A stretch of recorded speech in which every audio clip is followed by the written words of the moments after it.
এত সুন্দর বালক তুমি ইলম কেন শিখনি, কেমন করে শিখব ইলম বাবা যে শিখায়নি। একটা লোক একটা ছেলেকে ধরে 10 বছর 15 বছর 20 বছরকার ছেলে পড়ালেখা করেনি, তাকে বলছে আরে বাবা ইলম কেন তুই শিখিসনি? বলছে কেমন করে শিখবো, বাপ তো আমাকে শেখায়নি। বলছে কেমন কথা, তোর বাপ শেখায়নি? ছেলেটা বলছে 2.5 বছর বয়স যখন, 2.5 বছর বয়স যখন মায়ের পিছনে ঘুরলাম তখন, কেমন করে শিখব ইলম বাবা যে শেখায়নি। 2.5 বছর বয়স, যেদিকে মা গেছে মা মা মা বলে প্যাপা করে বেড়ালছি, কখন শিখবো? বলছে বড় হ্যাঁ। ছেলেটা আবার বলছে 7 বছর বয়স, 7 বছর বয়স যখন গরুর পাখা ধরলাম তখন, কেমন করে শিখব ইলম বাবা যে শেখায়নি। কেমন করে শিখবো জি? 7 বছর বয়সে এসে বাপ কইছে তুই গরু চড়াইতে যা, ভুঁস চড়াইতে যা, ছাগল বকরি চড়াইতে যা, কখন শিখবো? বলছে আর একটু বড় হ্যাঁ। আবার ছেলেটা বলছে 10 বছর বয়স, 10 বছর বয়স যখন হালের মোটা ধরলাম তখন, কেমন করে শিখব ইলম বাবা যে শেখায়নি। 10 বছর বয়স, বাপ বলছে যে জানা রে হাল খান্ডা বাহাই না রে, এ ঝাটু মন্টু সেন্টুরা কোথায় গেলি তোরে রে হাল বাইতে জানা? হাল বাইতে চলে গেলাম। বলছে তারপরে আর পড়ালেখা করতে পারিসনি? আবার বলছে 15 বছর বয়স, 15 বছর বয়স যখন বিয়ে শাদি করলাম তখন, কেমন করে শিখব ইলম বাবা যে শেখায়নি। 15 বছর যেমনি হয়ে গেল হাল বাইতে শিখে লিয়েছি, ঘন ঘন আয় বেরি বাড়তে আসতে শুরু হয়ে গেল। বাপ বিয়ে দিয়ে দিলে, বিয়ে করে কি আর পড়া হবে জি? বলি সাহেব বলছে কেন বিয়ে করে পড়া হবে না? পড়লি পড়া হবে। ছেলে বলছে 20 বছর বয়স, 18 বছর বয়স যখন ছেলে মেয়ের বাপ তখন, কেমন করে শিখব ইলম বাবা যে শেখায়নি। বলছে 15 বছর বিয়ে হইলো, 16 বছরকার মাথাতে 17 বছরকার মাথাতে যে বাস বেটা বেটির বাপ হয়ে গেল। এখন স্কুলে যাব পড়িতে মাদ্রাসাতে কিতাব নিয়ে, আর না ওই ছেলেরা যে চকলেট চাইবে, বাপ বিস্কুট দে, চকলেট দে, 5টা টাকা দে, 10টা টাকা দে, ওর লেগে যাব খাটতে। এই তো আমাদের জীবন চলে গেল। এরকম হয়েছে না হয় না ভাই? বলেন জোরে বলেন। হয় ভাই মুসলমান, তাহলে ইলম আমাদেরকে শিখতে হবে, না শিখলে কি অবস্থা? হযরত উমর রাদিয়াল্লাহু তাআলা একজন খলিফা, নবীজি দুনিয়া থেকে চলে গেলেন, রাজা হলেন কে? হযরত আবু বকর রাদিয়াল্লাহু তাআলা। উনিও দুনিয়া থেকে বিদায় হয়ে গেলেন, রাজা হলেন কে 2 নম্বরে? আমিরুল মুমিনিন হযরত উমর রাদিয়াল্লাহু তাআলা। এক বাপ শেখায়ত নিয়ে গেছে, কেস করতে গেছে। আজকে আমরা কেস করতে যাই থানাতে, কোর্টে আমরা কেস করতে যাই, কিন্তু ওই জামানার কোর্ট আদালত যে বাদশা তার দরবারে চলে গেলেন, বাপ বুড়া মানুষ চলে গেছেন, যে বলছেন আমিরুল মুমিনিন ইনসাফ করে দেন। বাপ বলছেন, বলছে কি হয়েছে? বলছে আমার বেটা আমাকে গোড়ার বাড়ি, লাঠির বাড়ি কিংবা চাবুকের বাড়ি মেরেছে। বাপ বলছেন আমার বেটা আমাকে মেরেছে। কি কারণে মারলে? বলছে আমার বেটাকে জিজ্ঞাসা করেন। বলছে তোমার বেটাকে এনেছো? বলছে না। বলছে যাও তোমার বেটাকে নিয়ে আসবে। পরের দিন চলে গেলেন বাড়ি। বাড়িতে যাওয়ার পর বলছেন এই তোকে উমর ফারুকের দরবারে যেতে হবে, চল। ই তো জানছে ছেলেটা, ওরে আল্লাহ, এর মানে আমার আব্বা উমর ফারুকের দরবারে কেস করে এসেছে। যে রাগী মানুষ আজ তো আমার চামড়াকে উজড়ে নিবে। রাস্তাতে হাঁটছে আর বলছে আব্বাজি, কি হয়েছে? ঘুরে চলেন, ভুল হয়ে গেছে, মেরে দিচ্ছে, আর মারবো না। খুব বাপ তো ময়না ফুলের এত করে তুই লাইনে এসেছিস রে সালা বেটা, সালা মেরে দিয়ে করে তুই নখরা করছিস, চল তুই ওখানে, তোকে ওখানেই তোর যা হবে হবে। চলে গেলেন। হযরত উমর ফারুক রাদিয়াল্লাহু তাআলা আনহু এবার ওই ছেলেটাকে বলে না যে তুই কেনে মেরেছিস, কি বলছেন? রে আল্লাহর বান্দা, وَقَضَى رَبُّكَ أَلَّا تَعْبُدُوا إِلَّا إِيَّاهُ وَبِالْوَالِدَيْنِ إِحْسَانًا। এরে আল্লাহর বান্দা, হে যুবক, এই নওজওয়ান, তুমি কি আল্লাহর কিতাব কোরআন পড়নি? আল্লাহ রাব্বুল আলামিন কোরআনে বলেন, আল্লাহ এই ফয়সালা করে দিয়েছেন তোমরা মা বাবার সাথে ভালো ব্যবহার করো, মা বাবার সাথে তোমরা হোসনে সলুক করো। আল্লাহ রাব্বুল আলামিন ফয়সালা করে দিয়েছেন তোমরা মা বাবার তোমরা সেবা করো। ওয়া কাযা রাব্বুকা আল্লা তা'বুদু ইল্লা ইয়াহু ওয়া বিল ওয়ালিদাইনি ইহসানা। একমাত্র তোমরা আল্লাহর পূজা করো, একমাত্র তোমরা আল্লাহর ইবাদত করো, আল্লাহ ছাড়া অন্য কোনো মানুষের, অন্য কোনো জিনিসের পূজা করিও না, এবং মা বাবার সাথে তোমরা ভালো ব্যবহার করো। তারপরে আল্লাহ রাব্বুল আলামিন বলেন, ইম্মা ইয়াবলুগান্না ইন্নাকাল কিবার আহাদুহুমা আও কিলাহুমা ফালা তাকুল লাহুমা উফফিন ওয়ালা তানহারহুমা ওয়া কুল লাহুমা কাওলান কারীমা। হযরত ওমর বলেন, আরে যুবক, তুমি আল্লাহর কিতাব কোরআন কি পড়নি রে বান্দা? আল্লাহ রাব্বুল আলামিন বলেন, তোমার মা বাপ দুজন কিংবা একজন যখন বুড়া হয়ে যাবে, তোমার মা কিংবা বাপ যখন বয়স প্রাপ্ত হয়ে যাবে, যখন খাটা খোটা করতে পারবে না, ওই টাইমে ওই সময়তে তোমরা মা বাবাকে নরম করে কথা বলবে রে, চোখ গরম করে কথা বলবে না, তোমরা ধমক দিয়ে দিয়ে কথা বলবে না, রাগ করে করে তোমরা কথা বলবে না। মা বাবার সাথে যখনই কথা বলবে, আল্লাহ শিখিয়ে দিচ্ছেন বান্দারে কাওলান কারীমা, নরম করে মিষ্টি ভাবে তোমরা মা বাবার সাথে কথা বলবে। কেমন করে কথা বলবে? যদি আপনার মা, যদি আপনার আব্বা আপনাকে বলেন, আব্দুল্লাহ রে, এ আব্দুর রহমান, এ জায়েদ বাকার আলী, শুন, এ বেটা চলে যা মানঝালি মার্কেটে, চক চলে যাই রে বেটা, আমার দুটা মিষ্টি খাওয়ার মন হয়েছে, ধন রে দুটা মিষ্টি গেল তুই আমাকে এনে দে। বাপ যদি বলে, বেটা রে এই ঠান্ডার সময় আমার একটা জ্যাকেট না রে ধন, একটা সুন্দর একটা আমাকে জ্যাকেট দিয়ে দি। মা যদি বলে, বেটা রে পায়ে আমার ঠান্ডা লাগছে রে ধন, তুই আমাকে এক জোড়া মুঞ্জা গালা নিয়ে এসে দে। আল্লাহ বলছেন, বান্দা রে, যদি তোমার টাকা থাকে তুমি টাকা দিয়ে মা বাপকে তোমার আশাকে পুরা করে দাও, আর যদি তোমার পকেট খালি না থাকে, তুমি যদি যেতে না পারো, ওই টাইমে মাকে ধমক দিয়ে বলিও না, মা বাপকে তুমি কড়া করে বলিও না, পারবো না দিতে, কেন তুমি আমার কাছে চাহাবি। আল্লাহ বলছেন, বান্দারে তোমার মাকে তোমার আব্বাকে তুমি আদর করে বলো, মাগি, এ আমার মা দরদিনী মা, আমার আব্বা জান আজকে আমার একটু কাজ আছে, আমি কালকে যাব, কিংবা আব্বাজি আমার পকেটে এখন টাকা নাই, আমি টাকার ব্যবস্থা করছি, টাকার ব্যবস্থা করে আমি আপনাকে আইনে দেব। আল্লাহ বলেন, এইভাবে নরম করে তুমি তোমার মা বাবার সাথে কথা বলো। তারপরে হযরত ওমর বলছেন, রে আল্লাহর বান্দা, মা বাবার জন্য দোয়া করতে হয়, মা বাবার জন্য দোয়া। ওরে আল্লাহ, আজকে আমাদের বয়স এত বড় হয়ে গেল, মা বাবার জন্য জীবনে দোয়া করতে জানি না। এই আমার মায়েরা খালারা, আপনারা মা বাবার জন্য দোয়া করবেন। কেমন করে দোয়া করবেন? আল্লাহ শিখিয়ে দিয়েছেন বান্দারে, পর পর রব্বির হামহুমা কামা রব্বায়ানি সগীরা। পড়েন, রব্বির হামহুমা, জোরে পড়েন ভাই, রব্বির হামহুমা কামা রব্বায়ানি সগীরা। আয়াতটার মানে, এই দোয়াটার মানে, আল্লাহ বলছেন, এ বান্দা তোরা মা বাবার জন্য দোয়া কর। কেমন করে দোয়া কর? রব্বির হামহুমা কামা রব্বায়ানি সগীরা। আল্লাহ জি আমার মা বাপ ছোটবেলাতে যেমন আমার পরে দয়া করেছেন, আমার পরে মায়া করেছেন, আল্লাহ অমনি ভাবে আমার মা বাবার পরে তুমি দয়া মায়া করো। নারে তাকবীর। আয়াতটা যেমনই পড়ে শুনেলেন, ছেলেটার চোখ দিয়ে ঝরঝর ঝরঝর করে পানি ঝরতে শুরু হয়েছে। আর বাপ সাইডে খাড়া হয়ে আছে। বাপ তখন মনে মনে বলছে, হ্যাঁ এখন তো ডর হয়েছে রে বেটা, তুই তো মেরে দিয়েছিস, পূজা সুজা করিসনি, এই দরবারে এসে তোর চোখ দিয়ে পানি ঝরছে। বাপ তো জানে না যে কি কারণে চোখ দিয়ে পানি ঝরে। আরবি বুঝা মানুষ ওরা, আরবি ভাষা সব বুঝে নিলেন আল্লাহর কোরআনে কি বলছেন।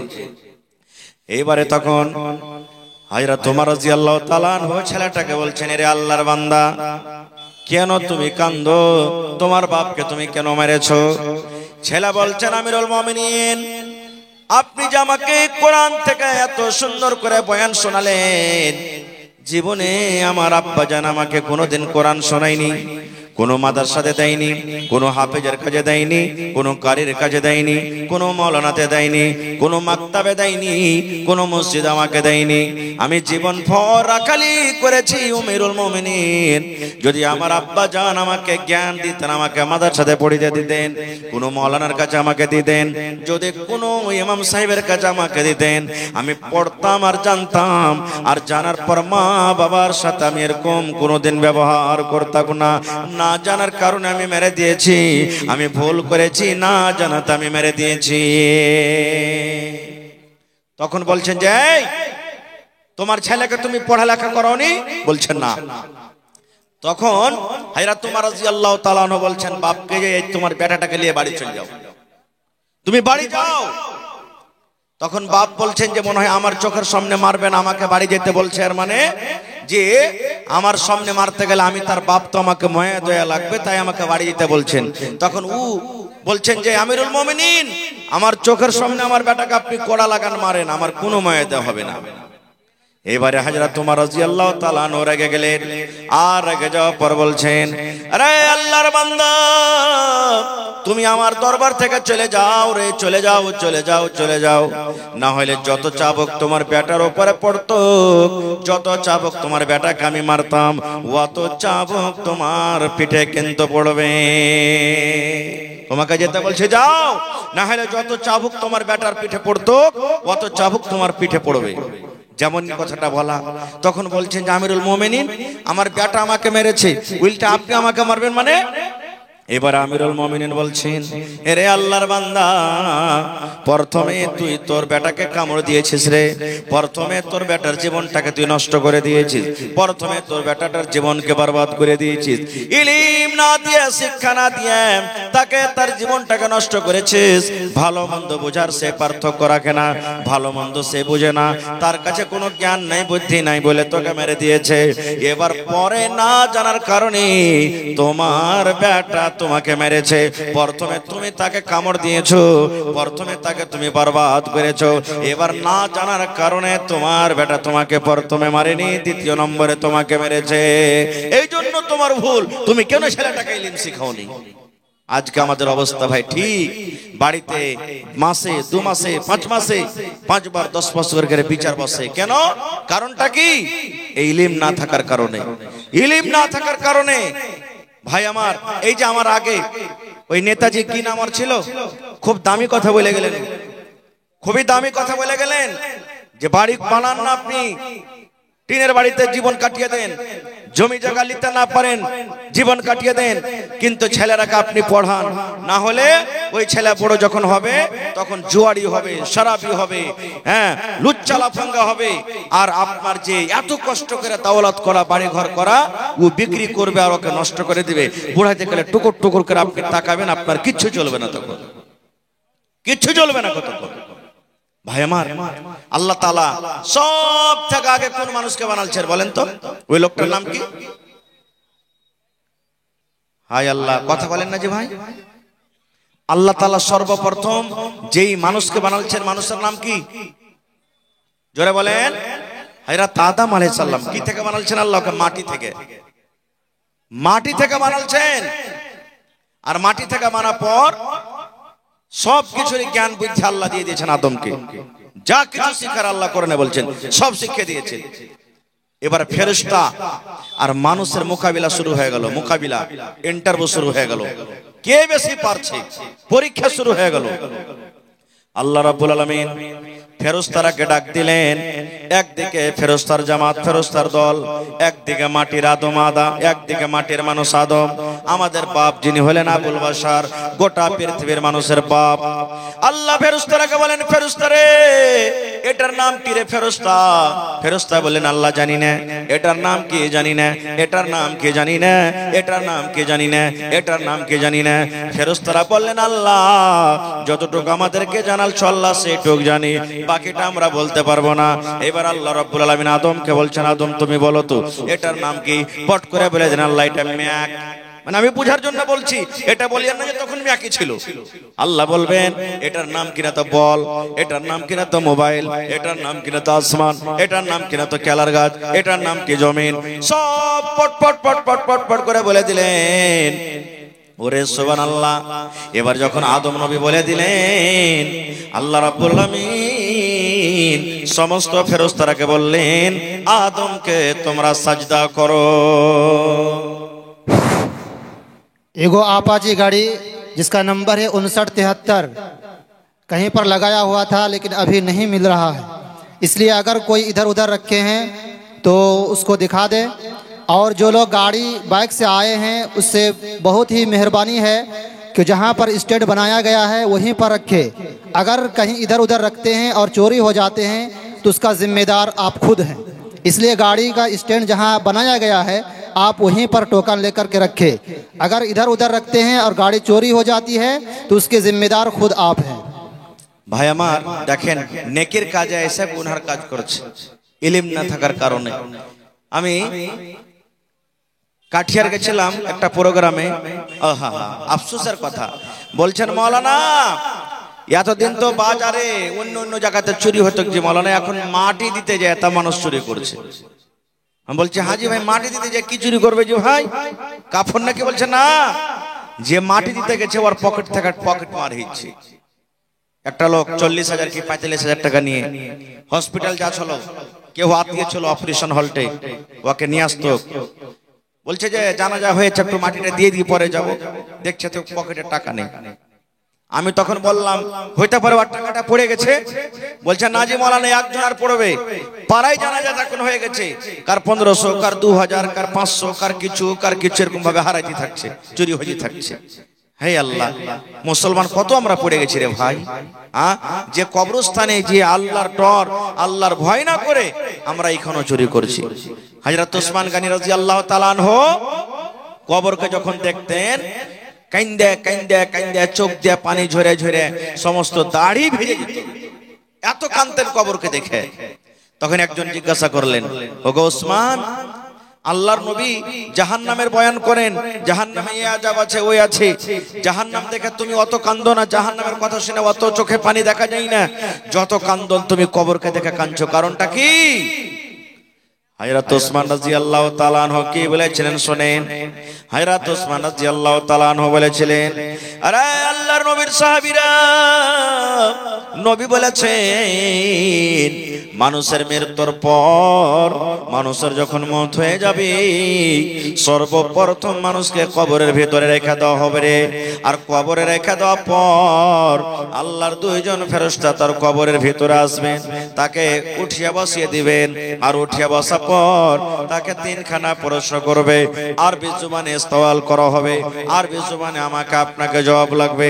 হযরত ওসমান বলেন নবী বলেছেন কবরের পরীক্ষাতে যারা পাস করে যাবে কিয়ামতের দিন প্রত্যেক জায়গাতে পাস করে যাবে। আর কবরের পরীক্ষাতে যারা ফেল করে যাবে রে, কবরের পরীক্ষাতে যারা পার করতে পারবে না কিয়ামতের দিন প্রত্যেক জায়গাতে সে ফেল করে যাবে। যার গুনাহ খাতা মাফ, আল্লাহ রাব্বুল আলামিন আগেকার গুনাহ মাফ করে দিয়েছেন, পিছাকার গুনাহ মাফ করে দিয়েছেন। দুনিয়াতে যে সাহাবী জান্নাতের খুশখবরি পেয়েছেন, যে সাহাবী এত নবীর সামনে একদিন দান করেছেন, উট দিয়ে দিলেন নবীকে, নবী বললেন দান করো রে। ওসমান গনি উট দিয়ে দিলেন, ওসমান গনি ঘোড়া দিয়ে দিলেন, সোনা দিয়ে দিলেন, চাঁদি দিয়ে দিলেন।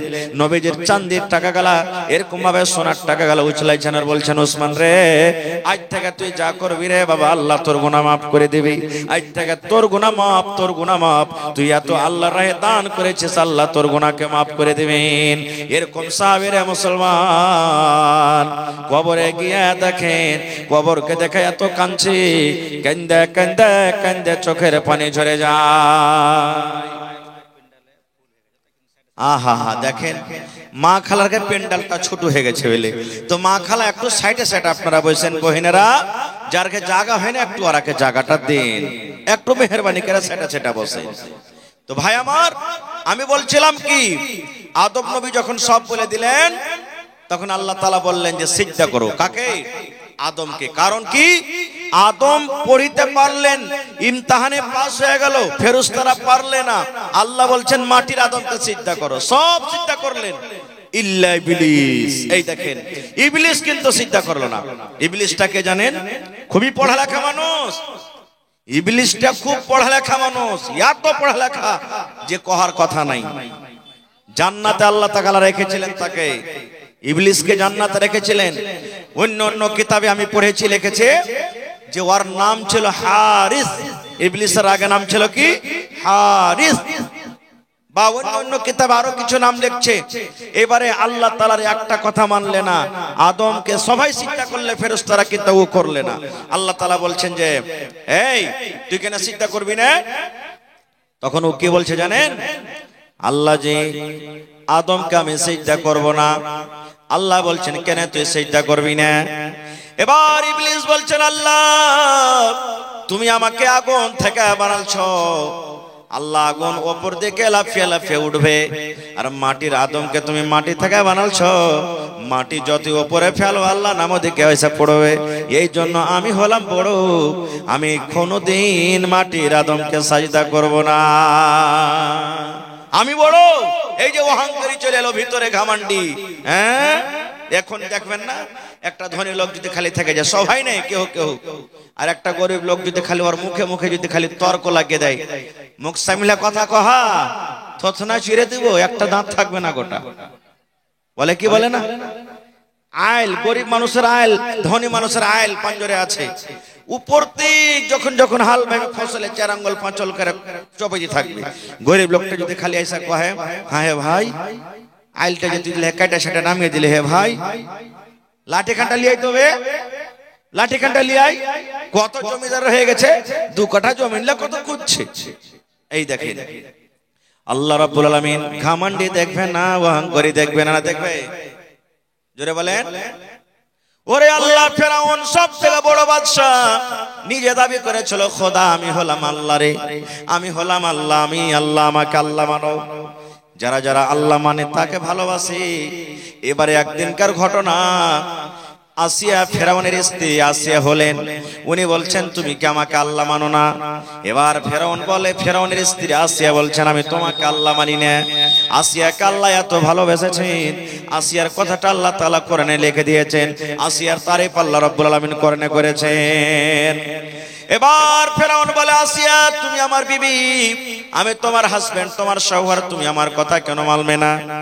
আসিয়া বলেছিলেন, এ আমার মায়েরা খালারা শুনেন, আসিয়া বলেছিলেন এ ফেরাউন তুমি আমার স্বামী হতে পারো, স্বামী হিসাবে তোমার কথা মানবো, স্বামী হিসাবে যেটা তুমি আদেশ করবে সেটা শুনবো, কিন্তু খোদা হিসাবে যদি আমাকে কোনো আদেশ করো, রব হিসাবে যদি তুমি আদেশ করো, আমি তোমাকে রব মানি না রে, তোমাকে আমি রব মানবো না। তুমি আমার স্বামী, তোমাকে স্বামী মানবো, কিন্তু রব তোমাকে আমি মানবো না। আমি রবকে মানবো যে তোমাকে সৃষ্টি করেছে, যে তোমাকে খানা খাওয়ায়, আর আমাকে যে খানা খাওয়ায়, আমাকে যে সৃষ্টি করে আমি ওকে রব মনে করব, তাছাড়া আমি রব মনে করব না। ঘামান এত করেছিলেন মুসা নবীকে মারো। লম্বা ঘটনা, ঘটনার দিকে আমি যাব না। মুসা নবী বানি ইসরাইলকে নিয়ে আর কমকে নিয়ে পালাইতে শুরু করলেন। পালাইতে পালাইতে আগে নীল দরিয়া সমুদ্র পড়ে গেল, পিছনে ফেরাউন তার লস্কর দড়িয়ে চলে আসছে। আগা দিকে সমুদ্র কেমন করে পার করবে, আর পিছন থেকে ফেরাউনের লস্কর, মধ্যখানে মুসা নবী এবং তার কম পড়ে গেছে। তার কমেরা বলতে লাগলো মুসা তোমার কথা শুনে ভুল হয়ে গেল। বলছে কেন?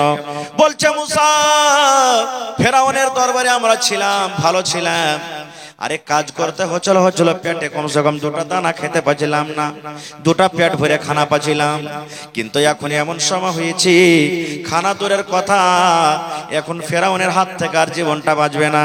দেখো আগে সমুদ্র হয় ডুবে মরতে হবে, আর যদি সমুদ্র পার না করি ফেরাউনের হাতে আজকে আমরা মরে যাব। যেমনই এই কথা বলা। মুসা নবী আল্লাহকে বলছেন, মাবুদ আমি তোমার নবী, তুমি আমাকে আল্লাহ অপমান করিও না, আমার কওমের ইজ্জত রেহাই করো। আল্লাহ তাআলা মুসা নবীকে বলছেন, মুসা রে তোমার হাতে যে খান লাঠি আছে আসা, ওই হাতের লাঠি তুমি বিসমিল্লাহ বলে পানিতে একবার মারো, যেমনই পানিতে মারবে পানি দুদিকে হটে যাবে, আর ওই সমুদ্রের মধ্য দিয়ে তোমার জন্য আমি রাস্তা করে দেব। সুবহানাল্লাহ, পড়েন জোরে করে সুবহানাল্লাহ। এই যে আমাকে আমার যখন ইন্টারভিউ হয় তখন আমাকে পরীক্ষা করা হয়েছিল আল্লাহুস সামাদ, কয়েকটা পরীক্ষা, তার মধ্যে একটা আমাকে পরীক্ষা করেছিল গোটা পৃথিবীতে কোন এমন একটা জায়গা আছে যে সূর্য তাপ, সূর্য রশ্মি একবারই মাটিতে পড়েছে, তাছাড়া আর পড়েনি। কি এমন জায়গাটা আমাকে প্রশ্ন করা হয়েছিল। আমি বলেছিলাম ওই জায়গাটা হলো কি নীল দরিয়া। পড়া ছিল, জানা ছিল, নীল দরিয়া। বলছে কেমন করে?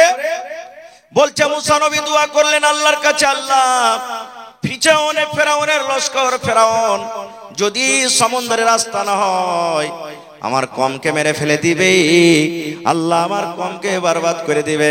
আল্লাহর আদেশে মুসা নবী সমুদ্রে লাঠি মারলেন, পানি দুদিকে হটে গেল। পানি যখন দুদিকে হটে গেল সমুদ্র শুকা হয়ে গেল। এবার শুকা সমুদ্রে সূর্য রশ্মি পড়বে না? পড়বে না? বলেন পড়বে না? পড়বে না ভাই? দুদিকে পানি হটে গেল আর মধ্যখান দিয়ে রাস্তা হলো, তো সূর্যের ওখানে রশ্মি পড়বে না? পড়বে না? শুকা জায়গাটাতে পড়ে গেল, রাস্তা হয়ে গেল। মুসা নবী তার লস্কর নিয়ে পার হয়ে গেলেন। ফেরাউন দৌড়াতে দৌড়াতে তার লস্কর নিয়ে এইবারে সমুদ্রে লাফিয়ে পড়ে গেছে রাস্তাতে। আরে ফাঁকা রাস্তা আছে, চল ধর আমরা পার হয়ে যাব। মই সমুদ্রে যখন গেছে আল্লাহ পানিকে বলছে, পানি রে তোর কাজ হলে ডুবিয়ে দেওয়া, পয়সা দেওয়া রে পানি। পানি শোন, তোরা এক জায়গাতে হয়ে যা, এক জায়গাতে হয়ে যা, জড়ো হয়ে যা, রাস্তা বন্ধ করে দে, যেন মুসা, ফেরাউন এবং তার লস্কর যেন হালাক বরবাদ হয়ে যায়। পানি জমে গেল, ফেরাউন ডুবে গেল। ফেরাউন হাবক ডুবক করছি, ফেরাউন হাবক ডুবক করছি। আল্লাহ কত বড় দয়ালু, আল্লাহ কত বড় রহমান রহিম। আল্লাহ বলছেন, ফেরাউন রে জীবনে তুই এত গুনাহ করেছিলি, এত পাপ করেছিলি রে ফেরাউন, যদি ডুবার সময়তে একবার যদি শুধু আমাকে কথাটা বলতে, আল্লাহ জীবনে আমি খোদা বলে দাবি করেছিলাম, কিন্তু আমার খোদাই সব শেষ হয়ে গেল। আমি অহংকারী করেছিলাম, ঘামান্ডি করেছিলাম, আল্লাহ আমার ঘামান্ডি সব শেষ হয়ে গেল। আয় রব্বুল আলামিন, তুমি আসলে রব, তুমি আসলে রব, তুমি আসলে রব, তুমি আসলে আমার মালিক। আল্লাহ, আল্লাহ আমার ভুল হয়েছে, আল্লাহ তুমি আমার জীবনের গুনাহকে মাফ করে দাও এবং এই সমুদ্র থেকে আল্লাহ তুমি আমাকে বাঁচিয়ে নাও। আল্লাহ বলেন, এরে ফেরাউন যদি তুই মুখ দিয়ে একবার এই কথাটা বের করতে, আমি আল্লাহ রাব্বুল আলামিন সমুদ্র থেকে তোমাকে বাঁচিয়ে নিতাম। নারে তাকবীর। আল্লাহ তাআলার কাছে কোনো মানুষের ঘমন্ডি অহংকারী চলবে না। খুব ভাই আমার, ঘমন্ডি কিছুরই চলবে না। খুব চাই ইলমের হোক, দাওলাতের হোক, খুবসুরতির হোক, কিছুরই চলবে না। কোনা চলবে? চলবে যে ভাই। ইউসুফ নবী, মুসলিম শরীফের হাদিস, অর্ধেক রূপ আল্লাহ তাকে দিয়েছিলেন, আর অর্ধেক রূপ গোটা পৃথিবীর মানুষ কিয়ামত তাক যত আসবে তারাকে দিয়েছেন। আজকাল আমরা এক একটা মোবাইলে দেখছি, এক একটা বেটি ছেলে দেখে, ওরে আল্লাহ এটা খালি আমার স্ত্রী হতো তো কত ভালো হতো রে। নওজোয়ান ভাইয়েরা বলে, হ্যাঁ রাস্তাতে যদি একটা খুব সুন্দর বেটি ছেলে হেঁটে চলে যায়, আবে মাল যে ছবে মাল, দেখেলে দেখেন কতখানি রূপ পেয়েছে, একটুখানি ভেঙ্গে ভেঙ্গে সরিষার দানার থেকে কম। গোটা দুনিয়ার মানুষ যারা আছে, আসবে, গেছে, আধখানি রূপ আল্লাহ দিয়েছেন সবকে একটু একটু করে, আর ইউসুফ নবীকে একলে আধখানি দিয়েছেন। কত সুন্দর ছিলেন জানেন? কোনদিন কোরআন পড়ে দেখেন সূরা ইউসুফ, এই জন্য তো মাদ্রাসা খোলা হয়েছে। ইউসুফের সূরাতে আল্লাহ লিখছেন যে ওর ভাইরা কুয়াতে ফেলেছিল, এটা জানছেন ঘটনা? কুয়া থেকে কাফালা উঠিয়ে বাজারে বিক্রি করতে গেল, জুলাইখা কিনে নিয়ে নিলে আজিজ মিস্র আর স্বামী কিনা বলছেন যে আমার বেটা করবো একে, বেটা টেটা আমার বাড়িতে নাই, বাড়িতে রাখলেন। আস্তে আস্তে আস্তে আস্তে ইউসুফ বড় হয়ে গেল। ঘটনা শুনেতে আসেনি, লম্বা কথা ছোট করে বলছি। ইউসুফ বড় হয়ে গেল, যেমন যেমন মানুষ বড় হবে তেমন তেমন জুয়ান হবে, আর যেমন যেমন জুয়ান হবে তেমন তেমন খুবসুরতি আরো বাড়বে না? বাড়বে না ভাই? বাড়বে। এবারে বড় হইল, একদিনকার ঘটনা, বিবি জুলাইখা সুন্দর কাপড় ধরি গহনা জেওয়ার পিন্ধে ইউসুফকে বলছে, ইউসুফ তুমি একটু এসো আমার রুমে। ঘরের ভিতরে চলে গেলেন নিয়ে।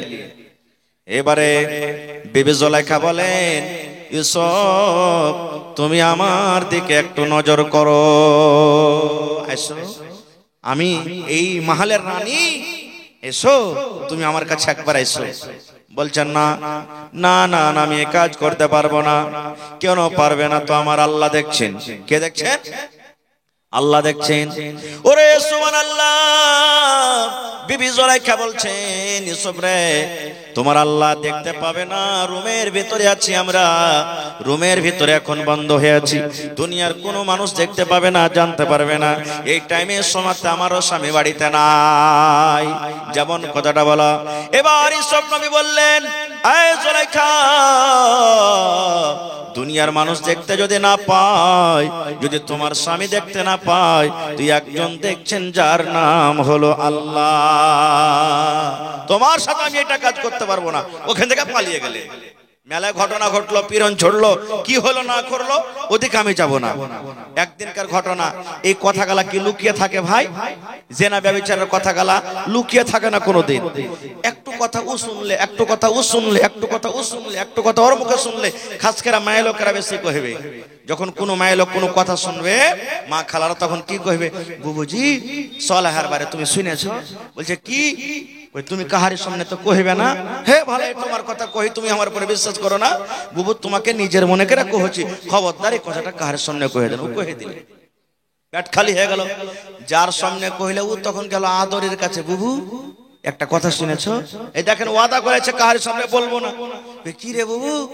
বলছে যে ভাই বুবু রে তোমাকে নিজের মনে করে কইছি, খবরদার এই কথাটা তুমি কাউকে বিলাইও না। এই দেখেন এরকম করতে করতে করতে গোটাই গ্রামে হাল্লা হয়েছে। হয় কি হয় না? সুবহানাল্লাহ। তো গোটা গ্রামে হাল্লা হয়ে গেল, এলাকাতে হাল্লা হয়ে গেল। কি? আরে জানিস বাদশার স্ত্রী জুলাইখা যা আছে ওর গোলাম ইউসুফের পিছে পাগল হয়ে গেছে।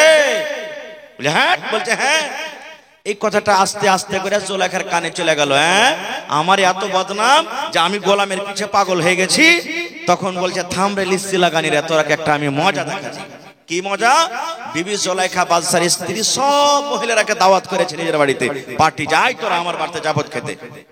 জাফত খেতে চলে এসছে। সবকে এখানটা করে চাকু দিয়েছে আর একটা করে ফল দিয়েছে কাটার লেগে। আগেকার মানুষ যখনই খানা খাইতে বসেছিল, যতক্ষণ প্লেটে খানা না দেওয়া হয়েছে কেউ শুরু করেনি। বাড়ির লোক বলেছে ভাই বিসমিল্লাহ বলো, তখন করেছে নাকি? আর এখন একদিক থেকে গেল দিতে দিতে চলছে, একবারে হলারে ঢুক দিয়েছে। জি, এটা সুন্নাতের খেলাফ আমরা করছি কাজ। খার যা হোক, আমি ওদিকে যাব না। এবারে সব মহিলাকে একটা করে ফল এখানকার চাকু দিয়েছে। আর বিবি জুলাইখা বলছেন, শুন রে বুবু, আমি যতক্ষণ পর্যন্ত তোরাকে ফলটা কাটতে না বলবো তোরা কেউ কাটবি না। বলছে ঠিক আছে। এবার ইউসুফ নবী তো খুব সুন্দর, আর সেদিন এত করে সুন্দর করে তাকে সাজিয়েছে রে ভাই। সুন্দর সুন্দর দামি দামি কাপড় দিয়েছি, চপ্পল স্যান্ডেল সুন্দর দিয়েছি, সুন্দর সুন্দর আতর গোলাপ আতর খুশবু তার শরীরে মাখা হয়েছে।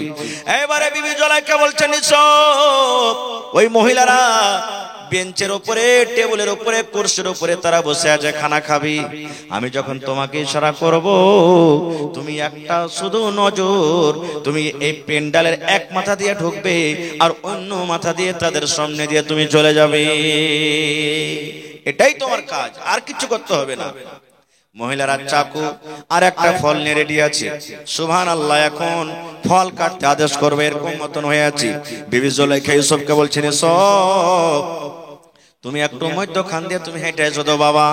এবারে মধ্যখান দিয়ে যেমন হাঁটতে শুরু হয়েছি, হাঁটতে হাঁটতে ওরে আল্লাহ, সব মহিলারা কেউ ওই টাইমে বলা হলো তোমরা ফল কাটো, নিজের নিজের চাকু দিয়ে ফল কাটো আর খাও। আর ওই সামনে ইউসুফকে বলছে তুমি সামনে দিয়ে চলে যাও। এবারে যেমনই সামনে দিয়ে হাঁটতে শুরু করেছে, ওরে আল্লাহ, তারা নিজের নিজের ফল কাটতে শুরু করেছে। আর ইউসুফ নবীর দিকে দেখতে শুরু করেছেন। ইউসুফ নবীর দিকে তারা তাকায়, আর তাকাতে বলেন, এ জুলাইখা এটা মানুষ নয় রে, মালাকুন কারীম, এটা হলো বুজুর্গ ফেরেশতা, এটা সম্মানীয় ইজ্জতদার ফেরেশতা। এত সুন্দর কিন্তু মানুষ হইতে পারে না। ইউসুফ নবী যখন চলে গেলেন, ওরে সুবহানাল্লাহ, এবারে চাকু দিয়ে তারা নিজের নিজের ফল মনে করছে কাটছে, কিন্তু ফল না কাটে আল্লাহর কোরআন বলছেন তারা ইউসুফ নবীকে দেখে ফলের জায়গাতে নিজের নিজের চাকু দিয়ে লোক কিন্তু কাটছে। আর ওরা জানে না যে আমরা ফল কাটছি কি চাকু কাটছি। আর বিবি জুলাইখার দেখার একটাই উদ্দেশ্য ছিল। বিবি জুলাইখা তখন বলছেন, বাবু রে, কেমন তোমরা দিশাহারা হইলে রে বাবু, তোমরা আমি ফল কাটতে বলেছি আর তোমরা নিজের চাকুটাতে ফল না কাটে নিজের নিজের লোক তোমরা কেটে বসে আছো। তখন বলছে, আরে যা যা যা যা, কি হয়ে গেল?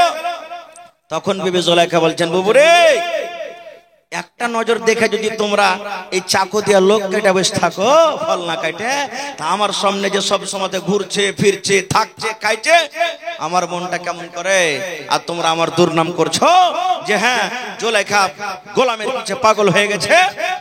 তখন ওরা সবটিকে পার্টি করে নিলে ভাই বিবি জুলাইখা দিয়ে বলছে, এক কাজ কর, সুপারিশ কর আমার লেগে। তোরা সব মহিলারা সুপারিশ করতে লাগলো, এই সব, আরে তোর রানী যেটা বলছে মাইনে লেখা পায়, একবার জীবনের স্বাদটা মিটিয়ে লে। বলছেন না, পারবো না এটা কাজ করতে। বলছে পারবি না, তোকে জেলে ভরবে, জেল ঘরে তোকে যেতে হবে। আল্লাহর কোরআন বললেন, ইউসুফ নবী তখন বলছেন, হেরে মহিলা, আমার নিকটে জেল ঘর ভালো রে, কিন্তু জুলাইখার কথা শোনা ভালো নয়। জেল ঘর চলে যাব, জেল ঘরে আমি জীবনটাকে কাটিয়ে দেব, কিন্তু আমি কোনোদিন জুলাইখার কাছে আমি যেতে পারবো না। সেই ইউসুফ নবী দুনিয়াতে বেঁচে আছেন ভাই, বেঁচে আছেন। ফেরাউন দুনিয়াতে নাই, কারুন মালের অহংকারী করেছিল। আল্লাহুস সামাদ, এত তার কাছে মাল ছিল, কয়েক মানুষ খালি ছড়ান ছিল তার কাছে ঘর খোলার জন্য, এত তার সম্পত্তি ছিল। সে কারণ আজকে দুনিয়াতে নেই। আর একটা ভাই আমার বলার উদ্দেশ্য যে অহংকারী জিনিসটা চলবে না, ইলমের অহংকারী চলবে, আল্লাহকে পছন্দ নাই। ইউসুফ নবী একদিন ওয়াজ করছেন, এটা অহংকারী নয়। আল্লাহর কোরআন বলছেন সূরাতুল কাহফে, ওয়াজ করছেন একদিন, ওয়াজ শুনে এত ভালোবেসেছেন, এত ভালোবেসেছেন, ভালো লেগেছে তার কমকে। তখন একটা লোক দাঁড়িয়ে বলছেন, মুসা নবী, আপনি যে এত সুন্দর আমরাকে ওয়াজ শুনাইলেন, তো আপনার থেকে কি বড় আলিম আর দুনিয়াতে কেউ আছে? ইউসুফ নবী তখন বলছেন, না, আমি তো সব থেকে বড়, আমার কাছে আমার থেকে বড় কেউ নেই। আসলে মুসা নবী কোনো ভুল করেনি।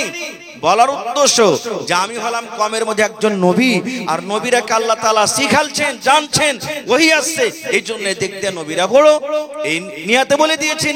তবু আল্লাহ তাবারাক ওয়া তাআলা এটা পছন্দ করলেন না। আল্লাহ কি বলছেন, মুসা, তুমি বলছো যে আমি বড়, তোমার থেকে বড় আলিম আছে খিজির আলাইহিস সালাম, ওর কাছে তুমি ইলম শিখতে যাও, ইলম শিখতে যাও। আমি ঘটনার দিকে যাব না, আল্লাহ বাঁচিয়ে রাখে, ইনশাআল্লাহ কোনোদিন ঘটনাটা বলবো। তবে ওই খিজিরের সাথে একটা নৌকা পার হয়েছে, নৌকাতে চড়ে পার হয়েছেন, আর একটা পাখি এসে ওই নৌকাতে বসে সমুদ্রে একবার লোল মারছে আর লোলটাকে তুলছে, সমুদ্রে লোল মারছে আর তুলছে। আপনারা বলেন তো, যদি পাখি, ছোট পাখি গালা যদি সমুদ্রে একবার লোল মারে, ওর লোলে মোটামুটি 2-2.5 কিলো করে পানি আসবে নাকি জি ভাই? বেশি আসবে? 5 কিলো করে? কত আসবে? এক এক ফোঁটা সামান্য, এক একটু, যেটা পানি বলা যাবে না, নাকি এরকম সামান্য পানি। এবার খিজির আলাইহিস সালাম মুসা নবীকে বলছেন, মুসা, তোমার ইলম আর আমার ইলম, গোটা পৃথিবীর মানুষের ইলম, এই পাখিতে যে পানি উঠায়, এই পানি যে পাখির মুখে পানিটা উঠে, লোলে পানিটা ওঠে, এই পানির থেকেও বেশি কম, পানির থেকেও কম। আর সমুদ্রে যত পানি আছে, এই পানির থেকেও বেশি হলো আল্লাহর ইলম, আল্লাহর ইলম। এই জন্য ভাই আমার, শয়তানের কাছে ইলম ছিল, শয়তানের কাছে তারবিয়াত ছিল না, শয়তানের কাছে আদব ছিল না খো। এই জন্য তো কবি বলেন, শয়তান ভালো কথা জানে কিন্তু শয়তান ভালো কথা মানে না, শয়তান আল্লাহকে জানে কিন্তু শয়তান আল্লাহর কথা মানে না, শয়তান ইসলামকে জানে, কিন্তু শয়তান ইসলামের কথা মানে না। আপনি ভালো কথা জানেন, আপনি ভালো কথা মানেন, আপনি কোরআনকে জানেন, আপনি কোরআনের কথা মানেন, আপনি নবীকে জানেন, আপনি নবীর কথা মানেন। আপনি জানেন এবং মানেন বলে ঈমানদার, আর শয়তান জানে কিন্তু মানে না, এই জন্য শয়তান হলো বেঈমান। ভাই মুসলমান, সব থেকে বড় দৌলত আপনারা বলেন তো কি? সব থেকে বড় দৌলত আমরা কি বলবো? হাজী মৌলানা, সব থেকে বড় দৌলত তো হবে সোনা, চাঁদি, হীরা, মতি, এই সমস্ত জিনিস মনে হয় সব থেকে বড় দৌলত। জি না, তার থেকেও বড় দৌলত আছে, তার থেকেও বড় দৌলত আছে। আর এমনই দৌলত আল্লাহ যাকে তৌফিক দিবেন সেই পাবে, তাছাড়া পাবে না। এমনই দৌলত আপনি রাস্তাতে হেঁটে চলে যাবেন, গুন্ডা সামনে পড়ে গেছে, চাকুর ভয়ে, বন্দুকের ভয়ে পকেটে যা টাকা আছে কাটতে পারবে, কিন্তু যেই দৌলত আপনার ভিতরে আছে তাকে কোনোদিন কাটতে পারবে না। সেটা হলো কি জানেন? যতই খরচ করেন কমবে না। পকেটে আজকে জালসা শুনতে এসেছেন, 1000 টাকা নিয়ে এসেছেন, 500 নিয়ে এসেছেন, 100 নিয়ে এসেছেন, এক কাপ চা খেলেন, একটা বিস্কিট খেলেন, 50 টাকা দান করলেন, টাকা শেষ হয়ে গেল। কিন্তু ওকে যত খরচ করবেন বাড়বে, ও ঘটবে না। সেটা হলো কি? ইলমের দৌলত, শিক্ষার দৌলত। इल्म ओह दौलत है जो कभी लुटती नहीं, इल्म ओह दौलत है जो कभी लुटती नहीं, हजार खर्च करने से कभी घटती नहीं, কোনদিন ঘটবে না। তবে ভাই ইলমটা শিখা কি? ইলম শিখা কি? আল্লাহর নবী মুহাম্মদ সাল্লাল্লাহু আলাইহি সাল্লাম বলেছেন কি? তলাবুল ইলমি ফারিজাতুন আলা কুল্লি মুসলিম। আল্লাহর নবী বলেছেন, হে আমার উম্মতেরা, নর হোক কিংবা নারী হোক, আল্লাহর নবী শুধু নর কিংবা নারীকে বাছাই করে বলেননি, গোটা পৃথিবীতে যত মুমিন মুমিনা, মুসলমান মুসলিমা, বেটা ছেলে বেটি ছেলে রয়েছেন, সমস্ত মুসলমানদের ব্যাপারে নবী বলেছেন, উম্মতরে ইলম শিখা তোমাদের প্রতি ফরজ, ইলম তোমাদেরকে শিখতে হবে, কারণ ইলম বিনা তোমাদের জীবন হলো আধুরা। রাত আর দিন বরাবর হচ্ছে? রাত দিন বরাবর হবে ভাই? রাত দিন বরাবর হয় না। কেন হয় না? দিনের বেলাতে হেলোজেন জ্বলবে না, দিনের বেলাতে বাল্ব জ্বলবে না, দিনের বেলাতে মার্কারি জ্বলবে না। কেন জ্বলবে না? এই জন্য জ্বলবে না, আল্লাহ রাব্বুল আলামিন দিনের বেলাতে বড় হেলোজেন সূর্য দান করেছেন। যেমনই সূর্য উঠবে গোটা পৃথিবীর অন্ধকার দূর হয়ে যাবে। আল্লাহর নবী বলেছেন, হে আমার উম্মত, এই মতো যারা জানে এবং জানে না রে, তারা কোনোদিন সমান হইতে পারে না। আল্লাহ বলেন, যারা রাত দিন যেমন বরাবর সমান হইতে পারে না, এই মতো যারা জানে, পড়ালেখা যারা জানে, পড়ালেখা যারা শিখেছে তারা, আর যারা শিখেনি তারা কোনোদিন সমান হইতে পারে না, কোনোদিন সমান হইতে পারে না। এই জন্য ইলম শেখাটা দরকার। এটা মনে নয় আমি মাওলানা হব, মাদ্রাসাতে আমাকে পড়াইতে হবে, আমি মাওলানা হব, আমাকে জালসা করতে হবে, এই জন্য আমি ইলম শিখছি না। আমি স্কুলে পড়ালেখা করব, আমাকে ডাক্তার হইতে হবে, মাস্টার হইতে হবে, ইঞ্জিনিয়ার হইতে হবে, প্রফেসর হইতে হবে। এটা দরকার নাই বন্ধু।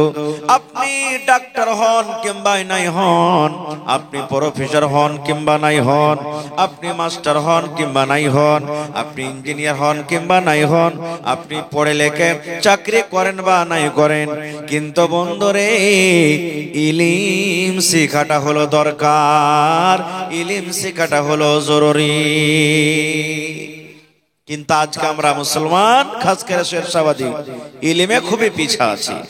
পিছে থাকার কয়েকটা কারণ, আমাদের ভিতরে লোভ চলে এসেছে। লোভ কি জানেন? পড়োশির একটা বেটা সুরাত চলে গেছে, কেরাল চলে গেছে, দুবাই গেছে, আপনার মনে মনে জাগছে, পড়ে লেখে কি করবি রে? আরে হোদলার বেটাটাকে দেখ, 50,000 টাকা মাস কামাইছে। পড়ে লেখে কোন ডিগ্রি করবি আর কোন চাকরি করবি? একটা কারণ।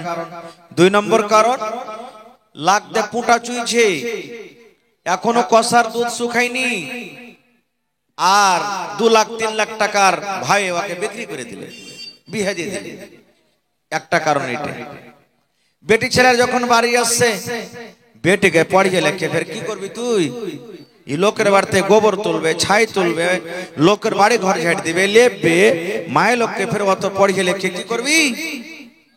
এই তো আমাদের। সুবহানাল্লাহ। ছোট্ট থেকে আমরা বেটাকে বলবো গরু চড়াইতে জানা রে, ঘাস কাটতে জানা রে, হাল বাইতে জানা রে, এই করতে জানা রে, ওই করতে জানা রে, দুনিয়ার সব কথা বলতে পারবো, কিন্তু এই কথাটা বলবো না বেটা চল তোকে স্কুলে রেখে আসি, বেটা চল তোকে মাদ্রাসাতে রেখে আসি।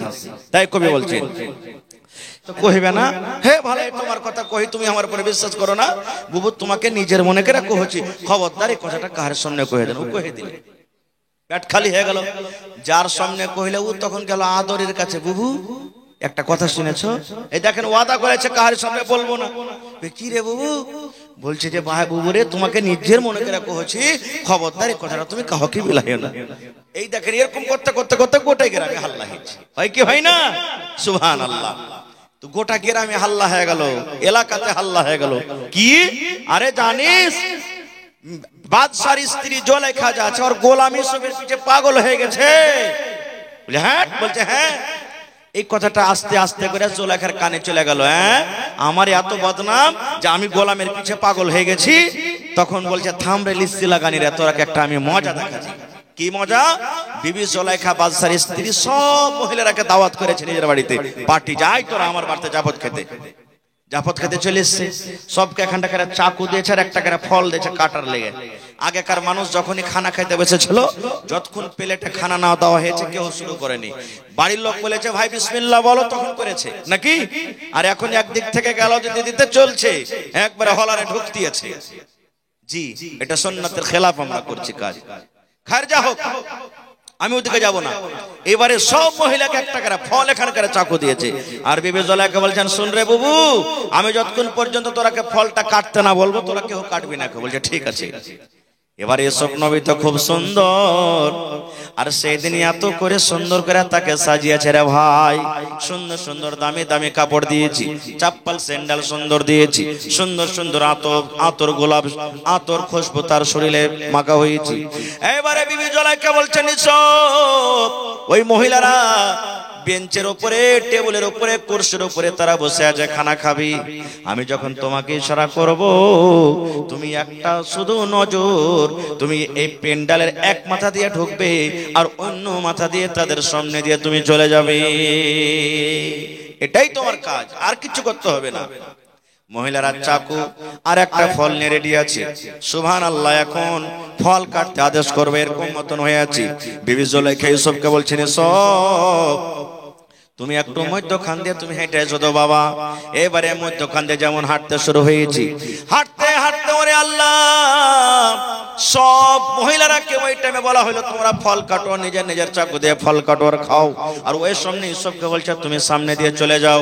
এবারে যেমনই সামনে দিয়ে হাঁটতে শুরু করেছে, ওরে আল্লাহ, তারা নিজের নিজের ফল কাটতে শুরু করেছে। আর ইউসুফ নবীর দিকে দেখতে শুরু করেছেন। ইউসুফ নবীর দিকে তারা তাকায়, আর তাকাতে বলেন, এ জুলেখার এটা মানুষ নয় রে, মালাকুন কারীম, এটা হলো বুজুর্গ ফেরেশতা, এটা সম্মানীয় ইজ্জতদার ফেরেশতা, এত সুন্দর কিন্তু মানুষ হইতে পারে না। ইউসুফ নবী যখন চলে গেলেন, ওরে সুবহানাল্লাহ, এবারে চাকু দিয়ে তারা নিজের নিজের ফল মনে করছে কাটছে, কিন্তু ফল না কাটে আল্লাহর কোরআন বলছেন তারা ইউসুফ নবীকে দেখে ফলের জায়গাতে নিজের নিজের চাকু দিয়ে লোক কিন্তু কাটছে। আর ওরা জানে না যে আমরা ফল কাটছি কি চাকু কাটছি। আর বিবি জুলেখার দেখার একটাই উদ্দেশ্য ছিল।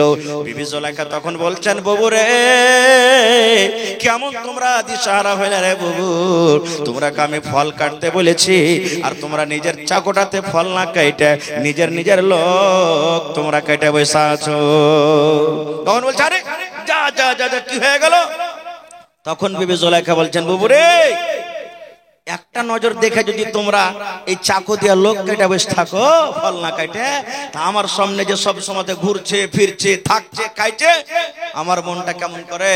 আর তোমরা আমার দুর্নাম করছো যে হ্যাঁ জুলেখা গোলামের পিছে পাগল হয়ে গেছে।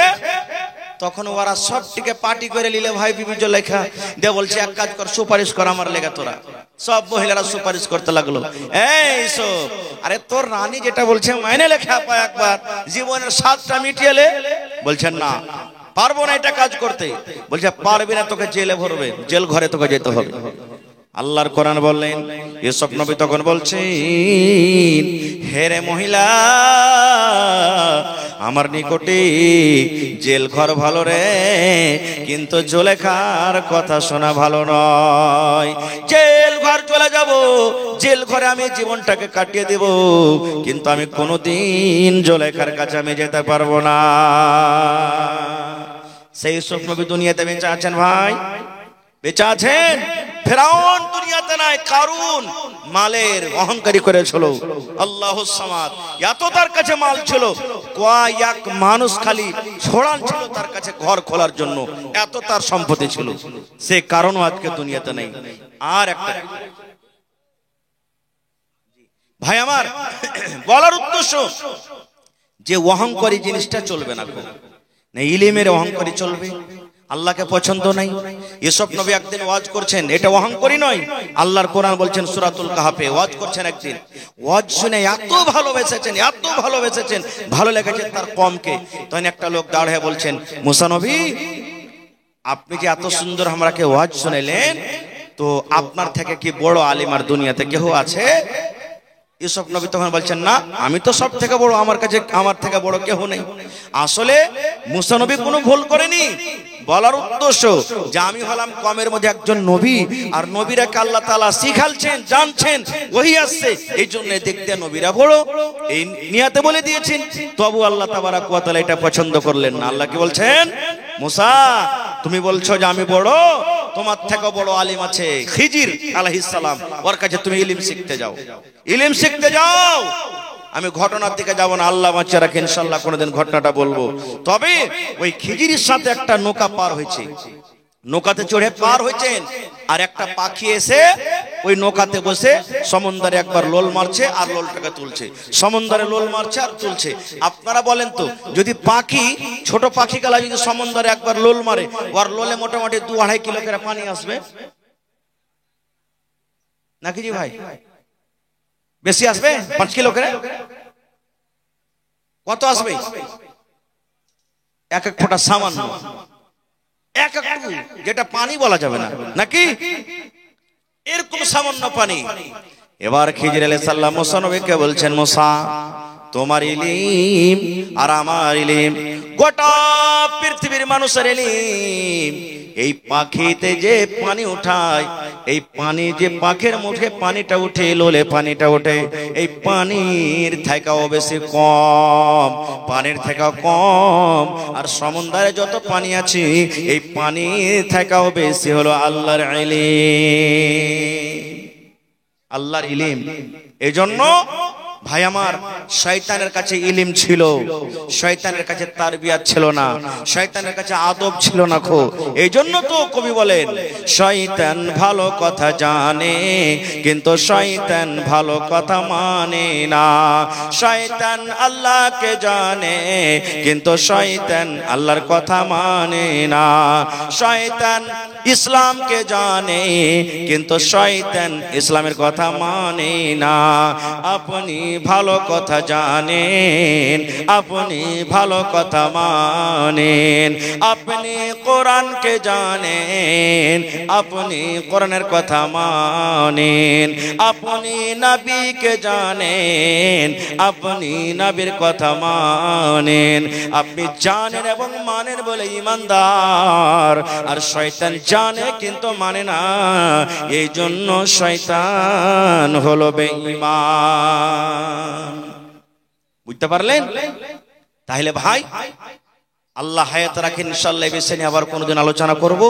তবে শেষ কথা, আল্লাহ তাআলা 114টা সূরার মধ্যে সর্বপ্রথম যেটা নবীকে ওহী করেছেন, আমাদের জন্য আল্লাহ তাআলা যে কোরআনটাকে দিয়েছেন, সেই কোরআনে আল্লাহ বলেছেন ইকরা, মানে পড়ো, পড়ার কথা আছে। ওখানে এই কথাটা বলা হয়নি প্রথমে যে তুমি নামাজ পড়ো, রোজা রাখো, হজ করো, যাকাত দাও, মদ পান করিও না, জেনা ব্যভিচার করিও না। আল্লাহ তাআলা প্রথমে কথা বলেননি।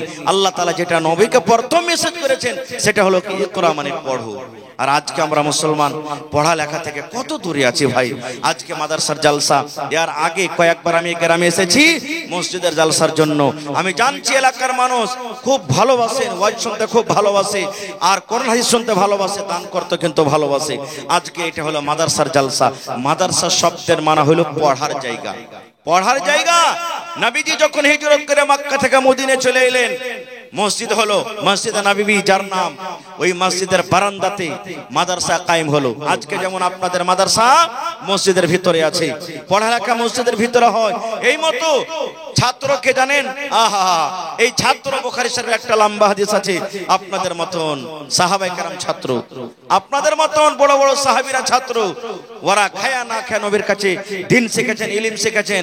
আর যে কথাটা আজকে আমরা আপনাদের সামনে বয়ান করছি, তারা যদি না শিখতেন জীবনে আমরা শিখতে পারতাম না, জানতে পারতাম না। এই জন্য ইলম একটা এমন জিনিস, ছোট বড় বলে কোনো নয়। আজকে আমরা যদি একটু বড় হয়ে যাই তাহলে বলবো লজ্জা লাগছে যে মৌলভী সাহেব যতটি লোক এখানে বসে আছেন, যদি বলি ভাই হ্যাঁ জানাজা তো পড়েছেন, তো জানাজা পড়ার দুয়াটা কি, কয়টা লোক পারবো বলতে? ভাই যতটি লোক বসে আছেন, বেয়াদবি মাফ করবেন, ছেলে হিসাবে বলছি, 50টা লোক মুশকিল হয়ে যাবে। ভাই হ্যাঁ নামাজ পড়ছেন, নামাজের উজুটা কেমন করে করতে হয়, উজু করার আগে পরে দুয়াটা বলেন তো, কয়টা লোক জানবো? এ ভাই ফরজ গোসল যে করতে হবে, বিবির সাথে মিলামিশা করলেন, ফরজ গোসলের উজু থেকে নিয়ে গোসল করার নিয়মটা একটু বলেন তো। হা হা লাত্রি, কয়টা লোক পারবো? এগুলা শিখবেন কোথায়? মাদ্রাসাতে শিখবেন। আজকে মাদ্রাসার জালসা না, আচ্ছা ভাইঙ্গা পড়বো তা হাসবেন আপনারা, আর কি লাগা আছে, অসুবিধা নেই। তো ভাই আমার, তো কথা হলো যে ছোটকে ছোট মনে করতে হবে না। আজকে যেই নবীর মসজিদে, মসজিদে নববীর বারান্দাতে মাদ্রাসা কায়েম হয়েছিল, আজকে গোটা পৃথিবীর জন্য মদিনা ইউনিভার্সিটি তার নাম হয়েছে। দুনিয়ার সমস্ত ওখানে মাদিনীরা ভালো ভালো আলিম হয়ে পড়ে হয়ে মাদিনী ডিগ্রি নিয়ে আজকে বিভিন্ন রকম দেশে যাচ্ছে। আজকে আপনার এই নাগদাহি গ্রামে নায়াটোলাতে জালসা, এটা মনে করিয়েন না যে এর ছোট মাদ্রাসা, ছোট থেকে বড় হবে। কোনদিন মানুষ, আমরা যখন দুনিয়াতে এসেছি মায়ের পেট থেকে, একদিন কি দৌড়াইতে পেরেছি? জি না, প্রথমে গু খেয়েছি, মুত খেয়েছি, তখন বুঝিনি ভালো মন্দ। এবার খাড়ো হইলেন, হামকুড়া টানলেন, বসলেন, পড়লেন, উঠলেন। আজকে দেখেন, যখন আপনার ক্ষমতা ছিল না বসার, এখন 50 কিলো আপনি বোঝালিয়ে মাথায় লিয়ে ঢুকে বেড়েছেন। এই লেগে ভাই ছোটকে ছোট মনে করতে হবে না। ভাইরে আজকে দেখি কোন আল্লাহর বান্দা আছেন এই মাদ্রাসার জন্য 1 কাঠা জমিন দান করতে পারবেন। গত রাত্রে এই যেটা রাত গেল গেদলমারিতে জালসা ছিল, আমার ভাই নওজওয়ান মানুষ মোহাম্মদ সাগীর, মাদ্রাসার জালসা। বললাম ভাই কোন আল্লাহর বান্দা আছেন দেখি জমিন দান করতে পারবেন 1 কাঠা? পট করে এসে বলছেন মাওলানা আমি 1 কাঠা জমিন দান করলাম, আমার আব্বার জন্য দোয়া করে দিন। আজকে দেখি কোন আল্লাহর বান্দা আছেন, দুনিয়া থেকে চলে যাবেন, মরে যাবেন, কবরে চলে যাবেন, মাদ্রাসা যতদিন আপনার টিকে থাকবে, আল্লাহুস সামাদ, ছেলে পিলা পড়বে, মরার পর কবরে আপনার নেকি ঢুকতে থাকবে, অনলাইন নেকি বন্ধ হবে না। খুব যদি মাদ্রাসা বানার মতন জমি না থাকে, মাঠে কোনো জায়গাতে আছে, দান করে দেন।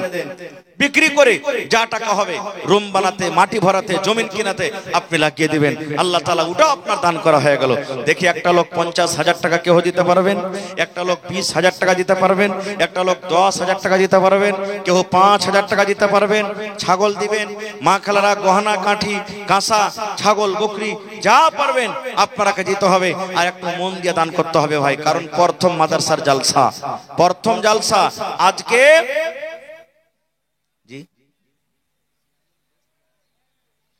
ইসলামিক বেস্ট চ্যানেলওয়ালা ভাই আমার 500 টাকা দান করলেন, মাশাআল্লাহ। ভাই আমার তো বলার উদ্দেশ্য যে মাদ্রাসার আজকে জালসা, এই মাদ্রাসাতে একটা ওয়া মানুষকে মানুষ করা হবে। মাদ্রাসাতে আপনার ছেলে মেয়ের জীবনটাকে সুবহানাল্লাহ ভালো করা হবে। আমার আপনার কাজ হলো ছেলেকে জন্ম দিয়ে দেওয়া, এবার ছেলেটাকে মানুষ তৈরি করতে হবে, ছেলেটাকে আল্লাহওয়ালা তৈরি করতে হবে, ছেলেটাকে দিন শেখাইতে হবে। কোথায়? মাদ্রাসাতে শেখাইতে হবে। মাদ্রাসা না থাকলে ভাই ছেলে ইলম শিখতে পারবে না। এই জন্য মাদ্রাসার দরকার আছে, প্রত্যেক গ্রামে জায়গাতে মাদ্রাসার দরকার আছে। ভাইরে আসেন তো দেখি কোনো একটা লোক 1 কাঠা জমিন, 2 কাঠা জমিন, 5 কাঠা জমিন, কেউ এমন হইতে পারেন মৌলানা जिन लोगों को महिला पंडाल में कलेक्शन का जिम्मेदारी दी गया है, वो सब चादर लेके महिला पंडाल में चले जाएं। ভাই আমার কেউ জমিন দান করতে পারেন, কেউ টাকা দিতে পারেন। আল্লাহুস সামাদ মা খালারকে পেন্ডালে যারকে জিম্মেদারি দেওয়া হয়েছে ওই ভাইরাকে বহিনেরাকে বলবো যে আপনারা মহিলা পেন্ডালে চাদর দিয়ে নিয়ে যান, আর একবারে চাদর ভর্তি করে করে করে করে আপনারা দানটা নিয়েছেন। এই গত রাতের আগা রাতে আমি একটা জালসাতে ছিলাম, আল্লাহুস সামাদ আরারিয়া গোগলাটাঙ্গি। আল্লাহুস সামাদ প্রথম কালেকশন মহিলাদের পেন্ডাল থেকে 86,000 কিছু টাকা এসেছে। প্রথম চাদরে এক চাদর টাকা এসেছে 86,000 কিছু টাকা। মহিলারা এত দান করেছে।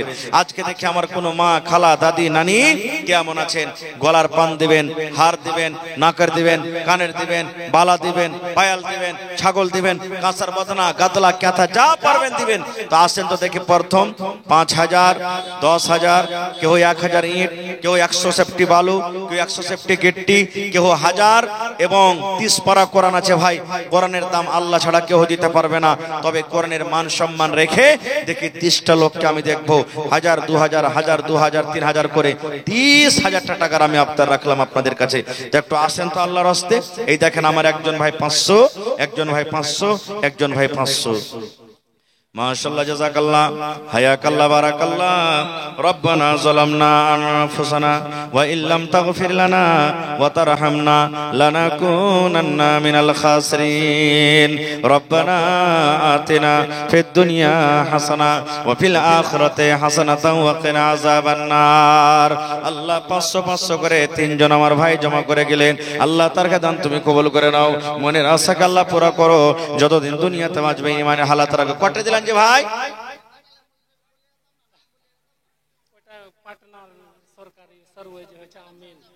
माशाल्लाह।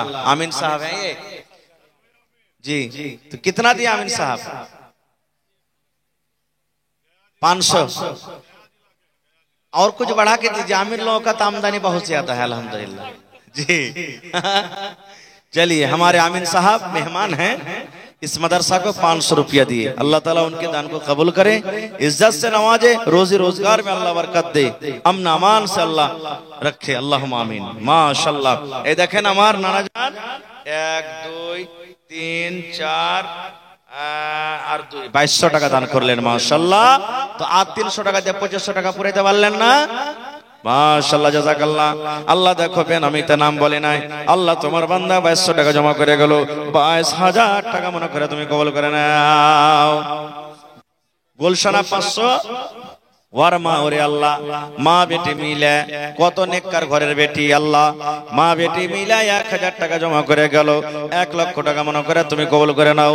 মনের আশাকে আল্লাহ পুরা করো। যতদিন দুনিয়াতে বাঁচবে ঈমানের হালাত রাখো, নেককার করে রাখো, দিনদার করে রাখো। আল্লাহুম্মা আমিন। আহা হা। নজরুল হক সাহেব 5,000 নগদ আর 10,000 বাকি, 15,000 হলো না। রে তাকবীর। আর 5,000 দিয়ে 20,000 করতে পারলে না জি? বিচার করে দেন, পারবেন ইনশাআল্লাহ দিতে। মাশাআল্লাহ, নারে তাকবীর। আহা, দেখেন এই জালসার পিছনে কত মেহনত করতে হয়, বুড়া মানুষ তাও দেখেন, আহা কত মার ভিতরে উৎসাহ। আল্লাহুস সামাদ রব্বানা যালামনা আনফুসানা ওয়া ইল্লাম তাগফির লানা ওয়া তারহামনা লানাকুনান্না মিনাল খাসিরিন। আল্লাহ নাজরুল হক সাহেব 20,000 টাকা আল্লাহ তোমার ব্যাংকে জমা করে দিলেন মাদ্রাসার জন্য। 20 লক্ষ টাকা মনে করে আল্লাহ কবুল করো, মনের আশাকে আল্লাহ পুরা করো, রোজে রোজগারি আল্লাহ বরকত দাও, কামাই থামাইতে আল্লাহ বরকত দাও, দুনিয়ার ভেজাল দুনিয়ার ফিতনা থেকে আল্লাহ বাঁচিয়ে রাখো। আল্লাহ আত্মীয় স্বজন যারা কবরে চলে গেছে তাদেরকে কবরে তুমি জান্নাতের বিছানা দিয়ে দাও।